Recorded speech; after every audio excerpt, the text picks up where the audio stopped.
মাঝি জালের নৌকা পাহাড় দিয়া যায়। ও রে হানিফ মাঝি জালের নৌকা পাহাড় দিয়া যায়। গাড় ছাড়িয়া যায় রে তারা, গাড় ছাড়িয়া যায় রে তারা, সকাল বেলা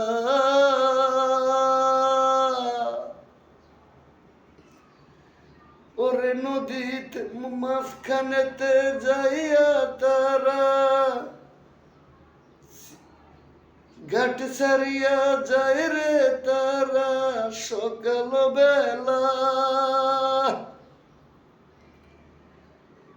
ওরে ইলিশে মাছ ওরে নদীর মধ্যে যাইয়া তারা, জালো সিডে নামাতে নামিয়া।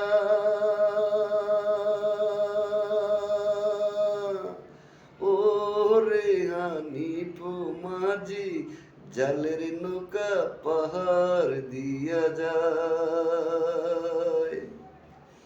সকাল বেলা যায় রে তারা গাটো সারিয়া,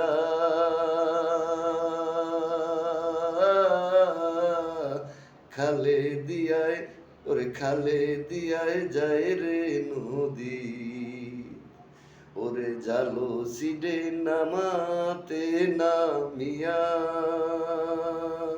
ও রে হানিফ মাঝি জালের নৌকা পাহাড় দিয়া যায়। ওরে সকাল বেলা যায় রে তারা, সকাল বেলা যায় রে তারা, নদীতে যাইয়া। ওরে জাল সিডিয়া মাছ ধরে নামাতে নামিয়া, জাল সিডিয়া মাছ ধরে নামাতে নামিয়া। লিঠনে বলে মেঘনা নদীর মাছ ধরে বড় ইলিশ চায়া। লিঠনে বলে মেঘনা নদীর মাছ ধরে বড় ইলিশ চায়া। ওরে বিকালে বেলায় গাডে বীরে, সন্ধ্যার সময় বেরি তুড়ে। বিকাল বেলা গাড়ে গাড়ে বীরে, সন্ধ্যার সময় বেরি তুড়ে। ও রে হানিফ মাঝি জালের নৌকা পাহাড় দিয়া যায়। ও রে হানিফ মাঝি জালের নৌকা পাহাড় দিয়া যায়।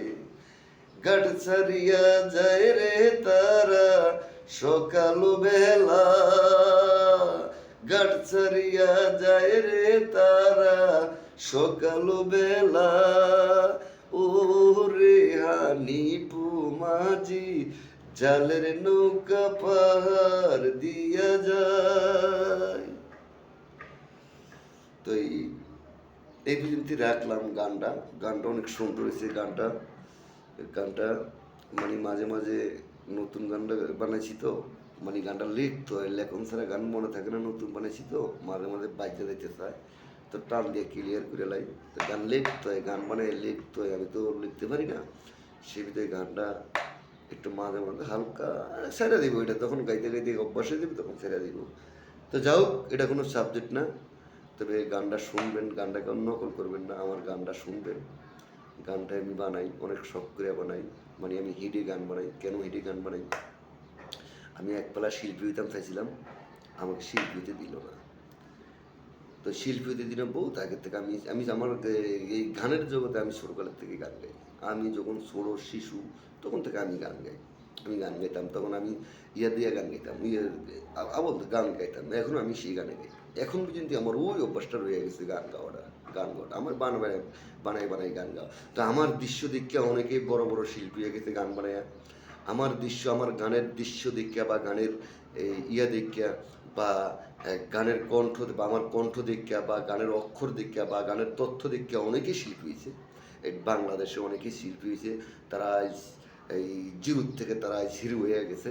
তারা জিরোর থেকে আজ বাংলাদেশে হিরো হয়ে গেছে। তারা আজ এক একজন কেউ কোম্পানি হাসছে, কেউ অমুক হাসছে, কেউ এমপি হাসছে, কেউ মন্ত্রী হাসছে, কিন্তু গানের থেকে আমার থেকে গান শিখছে।